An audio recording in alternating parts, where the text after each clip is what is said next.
one night, I'd started doing these like skits, if you want to call them that.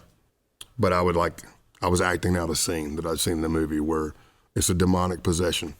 And you were with people, or yeah, we'd had a party and we were at somebody's house. I don't remember the name. I could see the guy. I can't remember his name. I didn't drive there that night, so just alcohol, no psychedelics, nothing to hallucinate or nothing like that. And I was doing the thing. We were in the same room. It was my buddy and his girlfriend, and I was on a couch. Nothing nefarious happened. Everybody, at least I didn't think it was. Everybody's passing out, but I'm doing this scene in my head where.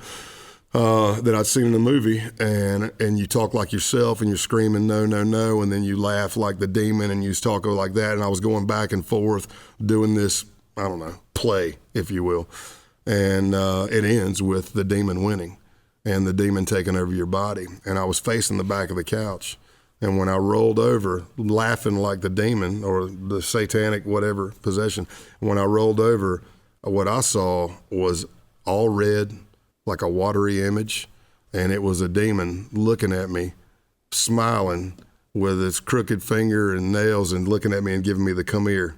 And I screamed.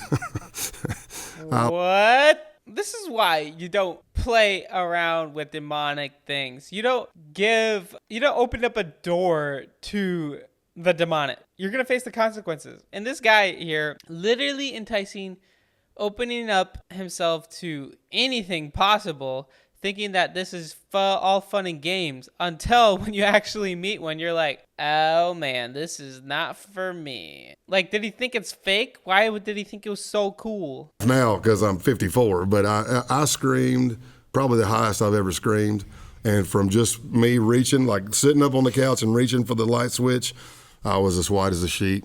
I was panting, pouring sweat. Of course, my buddy jumps up like, what the heck is going on, And I looked at him and I said, man, if I ever do that again, if I ever use that voice or even do this again, you got my permission to take a baseball bat and crack me over the skull with it or something to that effect.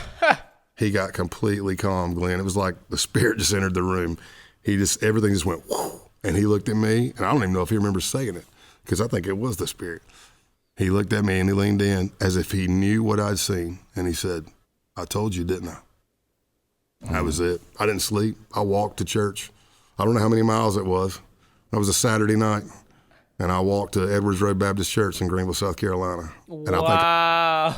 He went to church right after. Didn't even care. I've heard that, though. When people were Christians, they grew up Christian and were following Jesus. And then for whatever reason, they're like, is this really worth it?